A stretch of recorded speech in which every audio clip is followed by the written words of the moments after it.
नमस्कार प्यारे स्टूडेंट, आप सभी का स्वागत है आपके अपने YouTube चैनल लेट्स डिस्कस में। प्यारे स्टूडेंट, आज हम क्लास 9th का हिंदी सब्जेक्ट का कंप्लीट सिलेबस डिस्कस करने जा रहे हैं, जो कि यह सेशन 2021 से 22 के लिए है और यह कोड है हमारा 002। राइट, तो चलिए हम इस सिलेबस को एक एक करके प्रॉपर वे में डिस्कस करते हैं और समझते हैं जो इसमें क्या क्या है जो आपको पढ़ना है और कौन कौन सा ऐसा चैप्टर है जो डिलीट हो चुका है। राइट, तो चलिए हम इसे प्रॉपर वे में डिस्कस करते हैं। चलिए, इसमें कुछ है यहाँ पे, इसे हम पढ़ लेते हैं थोड़ा सा। माध्यमिक स्तर तक आते आते विद्यार्थी किशोर हो चुका होता है और उनमें सुनने, बोलने, पढ़ने, लिखने के साथ साथ आलोचनात्मक दृष्टि विकसित होने लगती है और भाषा के सौंदर्य पक्ष, कथात्मकता, गीतात्मकता, अखबारी समझ, शब्द शक्तियों की समझ, राजनीतिक एवं सामाजिक चेतना का विकास, स्वयं की अस्मिता का संदर्भ और आवश्यकता के अनुसार उपयुक्त भाषा प्रयोग, शब्दों का सुचिंतन प्रयोग, भाषा की नियमबद्ध प्रकृति आदि से विद्यार्थी परिचित हो जाता है। यानी कि बताया जा रहा है डियर स्टूडेंट, जो 9th और 10th के जो बच्चे हैं, ठीक है, उनका जो है ना भाषा के प्रति समझ, ठीक है, उनकी जो लिखने की क्षमता, बोलने की क्षमता, पढ़ने की क्षमता, ठीक है, और आलोचनात्मक दृष्टि काफ़ी विकसित हो जाती है। अब विद्यार्थी दृष्टि से आस पड़ोस, राज्य, देश, सीमा के लांघते हुए वैश्विक क्षितिज तक फैल जाती है। इन बच्चों की दुनिया में समाचार, खेल, फिल्म तथा अन्य कलाओं के साथ साथ पत्र पत्रिकाएं और अलग अलग तरह की किताबें भी प्रवेश पा चुकी होती है। यानी बच्चे जो है ना बहुत सारे ऐसी चीज़ों के का नॉलेज उनके पास ऑलरेडी डेवलप हो चुका होता है। ठीक है, इस स्तर पर मातृभाषा हिंदी का अध्ययन साहित्य, सांस्कृतिक और व्यवहारिक भाषा के रूप में कुछ इस तरह से हो कि उच्चतर माध्यमिक स्तर पर पहुंचते पहुंचते यह विद्यार्थी की पहचान, आत्मविश्वास और विमर्श की भाषा बन सके। यानी कि जो आत्मविश्वास बन सके बच्चों के अंदर जो है ना डियर स्टूडेंट, उसके बाद बच्चे बात अपने तर्क को दे सके, जो है ना तथ्य को दे सके। ठीक है, तो इन सभी तमाम चीज़ों को देखते हुए ये सभी चीज़ें जो है ना हम हिंदी हम पढ़ते इसीलिए ताकि साहित्यिक नज़र हो से हम जो है ना समाज को देख पाए, समाज के बारे में समझ पाए। और समाज लिटरेचर क्या होता है, साहित्य क्या होता है, समाज का दर्पण होता है, उस दर्पण में अपने आप को देख पाए। ठीक है, और वास्तविकता से रूबरू परिचित तो हो पाए। ठीक है, तो डियर स्टूडेंट यह ए है, हिंदी ए जिन बच्चों का है उनके लिए है। तो चलिए हम इसमें डिस्कस करने जा रहे हैं। इसमें हम क्या क्या सीखेंगे वो है बेसिकली, ठीक है, तो हम जब भी लैंग्वेज की बात करते हैं डियर स्टूडेंट, तो इसमें हम लैंग्वेज को लेकर के तो लिसनिंग, स्पीकिंग, रीडिंग, राइटिंग इस सब की बात करते हैं। ठीक है, चाहो तो आप ये सब जो है ना रोक करके वीडियो पढ़ भी सकते हैं। शिक्षण युक्तियाँ कौन कौन सी है, तो ये सारे शिक्षण युक्तियाँ हैं। इसके बाद आप देख पा रहे हैं हर भाषा का अपना व्याकरण होता है। भाषा की इस प्रकृति की पहचान कराने में प्रवेश को, यानी कि जो पढ़ना है ना वो प्रवेश से एग्जाम्पल, यानी आपके जो है ना आस पड़ोस से एग्जाम्पल होना चाहिए, उसके थ्रू पढ़ाना चाहिए। तो ये सब हमारा लक्ष्य है जो हम हिंदी भाषा सिखाते बच्चों को, तो उससे हम गेन कर पाए। तो आप इसे रोक करके पढ़ सकते हैं डियर स्टूडेंट, और बाकी हम सिलेबस पे डायरेक्ट पहुंचेंगे। ठीक है, इसे भी आप रोक करके पढ़ सकते हैं। श्रवण व वाचन मौखिक बोलना संबंधी योग्यता, यानी कि मेन मकसद होता है सुनने की कौशल को डेवलप करना। ठीक है, हम हिंदी इसीलिए पढ़ते हैं जो हम सुन पाए बेहतर तरीके से, किसी की बातों को बेहतर तरीके से सुन करके एनालाइज कर पाए, उसके बाद बोल सके। ठीक है, बोलना। चलिए, इसके बाद आपका, चलिए आगे आपका जो है ना डियर स्टूडेंट कौशलों के मूल्यांकन पर आधार, यानी कि बोलना, सुनना कैसे हमें सीख सकते हैं इससे। पठन कौशल पे भी हमें ध्यान देना है, पठन कौशल भी के बारे में भी हमें यहाँ पढ़ना है डियर।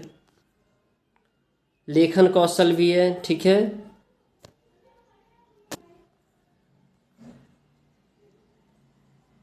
हमारा जहाँ से मेन है वहाँ हम पहुँचेंगे।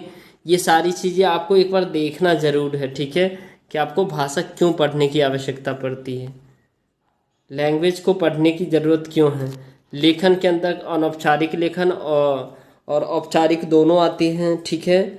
औपचारिक और विज्ञापन, विज्ञापन में जैसे यहाँ देख पा रहे हैं, विज्ञापन में आपका विज्ञापन वस्तु के विशिष्ट गुणों का उल्लेख करना, आकर्षक लेखन शैली होना चाहिए, प्रस्तुति में नयापन, वर्तमान से जुड़ाव तथा दूसरों से भिन्नता, विज्ञापन में आवश्यकता अनुसार नारे और विज्ञापन लेखन में बॉक्स चित्र अथवा रंग का उपयोग अनिवार्य नहीं। अब देखिए, ये आपको संवाद लेखन भी आएगा डियर स्टूडेंट, लघु कथा भी आएगा, यानी निरंतरता, कथात्मक प्रभावी संवाद जिसको कहते हैं, रचनात्मक कल्पनाशील का उपयोग, जिज्ञासा रोचक। और आपको यहाँ देखना डियर स्टूडेंट, जो संदेश लेखन भी आ सकता है, किसी त्योहार के ऊपर शुभकामनाएं संदेश भी आ सकता है, ठीक है। अब वो कैसे आपको डेवलप करता है, चलिए अब हम पहुंच चुके हैं यहाँ पे मेन जो हमारा, जहाँ से हमें देखना है स्पेशली हमारा सिलेबस, ठीक है। तो चलिए, क्लास 9 हिंदी वाले यानी जिसका ए हिंदी है उनके का सिलेबस है, ठीक है डियर स्टूडेंट। ये 3 घंटे का आपका जो है ना एग्जाम होता है, जिस एग्जाम के अंतर्गत आपका जो देख लीजिए यहाँ सेशन जो है ना, यहाँ 2021 से लेकर के 2022 तक का है, लेकिन यहाँ पे टेक्निकल एरर है, इस वजह से यहाँ पे ये लिखा गया, ठीक है। तो चलिए अब देखिए, आपका अपठित गद्यांश आएगा। वो गद्यांश क्या ऐसा होगा, जो आपको क्वेश्चंस दिया जाएगा, उसमें कुछ सोचने वाला क्वेश्चंस होगा, अभिव्यक्ति कौशल होगा सोचने पे, ठीक है। अति लघुरात्मक एवं लघुरात्मक प्रश्न पूछे जाएंगे, ठीक है, पहला सेक्शन में। उसके बाद एक अपठित गद्यांश होगा 100 से 150 शब्दों में, जिसका 1x2 यानी कि एक जो है ना, वह एक क्वेश्चन 2 नंबर के रहेंगे, तो 2 क्वेश्चन जो है ना 4, तो ये टोटल 8 हो जाएंगे आपके, ठीक है। यानी कि 8 मार्क्स का ये रहेगा और 2 मार्क्स का ये रहेगा, ठीक है। तो टोटल 10 मार्क्स का हो गया। यानी कि आपका जो गद्यांश है डियर स्टूडेंट, वो आपको 10 नंबर में पूछे जाएंगे टोटल, ठीक है। टोटल आपका 10 नंबर में पूछा जाएगा, ये आपको याद रखना है। वो MCQ बेस होगा, मल्टीपल चॉइस बेस होगा, ठीक है। अब आप नेक्स्ट देख पा रहे हैं, जैसे व्याकरण के लिए निर्धारित विषयों पर विषय वस्तु का बोध, भाषिक विषय वस्तु संरचना आदि। यानी व्याकरण में आपसे क्या पूछा जाएगा, उपसर्ग पूछा जाएगा, अंक प्रत्यय पूछा जाएगा, उपसर्ग का 2 अंक मिलेगा, प्रत्यय का 2 अंक मिलेगा, समास का 4 अंक मिलेगा, टोटल 8 नंबर का पूछा जाएगा, 8 मार्क्स का होगा। तो आपको बेसिकली व्याकरण में डियर स्टूडेंट ये कुल मिलाकर के जो है ना 3 ही टॉपिक पढ़ने हैं, उपसर्ग, प्रत्यय और समास पढ़ने हैं, और ये 8 मार्क्स आपके यहीं से गेन हो जाएंगे, राइट। उसके बाद अर्थ की दृष्टि से वाक्य भेद 4 अंक का होगा, ठीक है। अर्थ की दृष्टि से वाक्य के भेद जो है ना, ये 4 मार्क्स का होगा, तो ये 8 और 4 12 मार्क्स हो गए। और अलंकार आपका आएगा डियर स्टूडेंट, जिसमें अनुप्रास अलंकार, यमक अलंकार, श्लेष, अर्थालंकार, उपमा, रूपक, उत्प्रेक्षा, अतिशयोक्ति और मानवीकरण, ये 4 मार्क्स का होगा। तो कुल मिलाकर के आपका ये जो व्याकरण का सेक्शन है डियर स्टूडेंट 16 मार्क का आएगा, और ये 10 मार्क्स आपका अपठित गद्यांश आएगा, जो कि सोचने वाला होगा, ठीक है। कुछ आपको सोच करके आंसर देना पड़ेगा, और ये 16 मार्क्स का ये हो जाएगा, ठीक है। अब इसके बाद आप देखेंगे डियर स्टूडेंट, जो पाठ्यक्रम पुस्तक क्षितिज भाग 1 व पूरक पाठ्य पुस्तक कृतिका भाग 1 से क्या क्या आएगा, ठीक है। तो क्षितिज और कृतिका से, तो देखिए गद्य खंड से जो है ना क्या आएगा डियर स्टूडेंट, आपका सबसे पहले क्षितिज से निर्धारित पाठों में से गद्यांश के आधार पर विषय वस्तु का ज्ञान बोध, यानी क्षितिज से निर्धारित पाठों में से गद्यांश के आधार पर, यानी जिस पर तरह से गद्यांश पूछा जाता है, जैसे गद्यांश ऐसे आपको पूछ दिया जाता है, उसके बाद क्वेश्चन 4 ऑप्शन दे दिया जाता है और फिर उसका आंसर देना होता है, ठीक है। उसमें से एज इट इज आपका जो है ना क्षितिज पाठ से भी आएगा, ठीक है।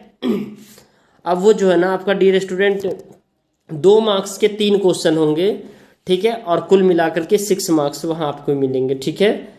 यानी कि गद्य खंड से आपका टोटल 14 मार्क्स है, कितना 14 मार्क्स है, ठीक है।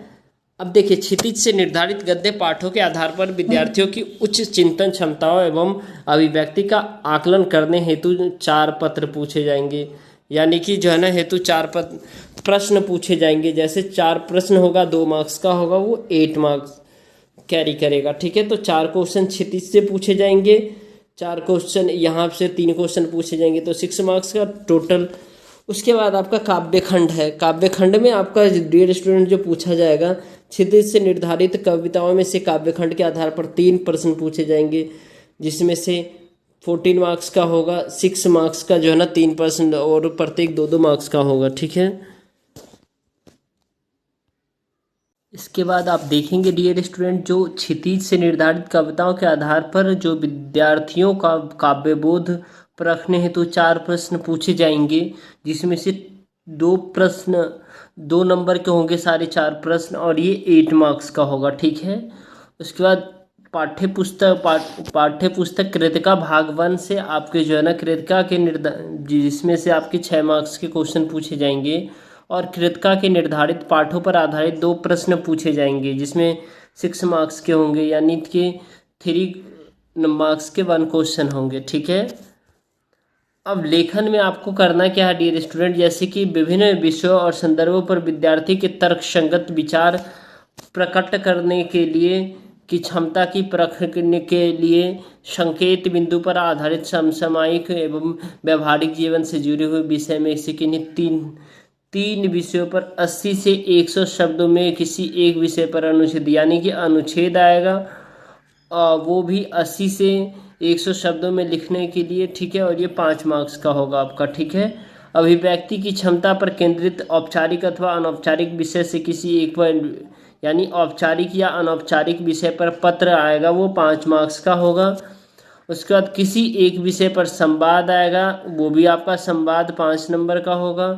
लघु कथा लेखन पर 100 से 120 वर्ड में आपको करना है, जिसमें से 5 मार्क्स का ये होगा डियर स्टूडेंट आपका। टोटल आपके 80 मार्क्स है।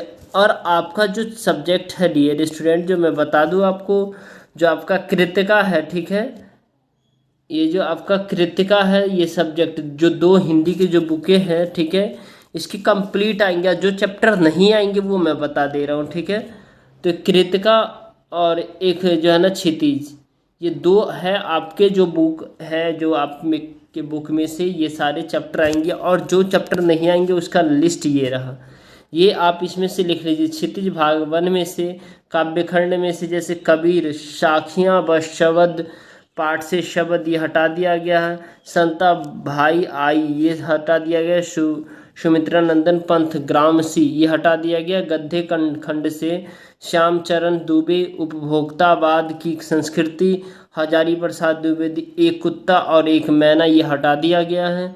और कृतिका भाग 1 में फणीश्वर नाथ रेणु इस जल में प्रलय हटा दिया गया है। और शमशेर बहादुर सिंह किस तरह आखिरकार में हिंदी में आया ये हटा दिया गया। तो आपको ये ध्यान रखिएगा, ये सारे नहीं हैं। ठीक है, तो आई होप डियर स्टूडेंट आपको ये समझ में आ गया हो। अगर आपको ये वीडियो पसंद है तो इस वीडियो को आप लाइक कीजिए, हमारे चैनल को सब्सक्राइब कीजिए और दोस्तों तक शेयर कीजिए, ताकि उन्हें भी इसका बेनिफिट मिले। Okay friends, thank you, thanks a lot, bye bye, take care.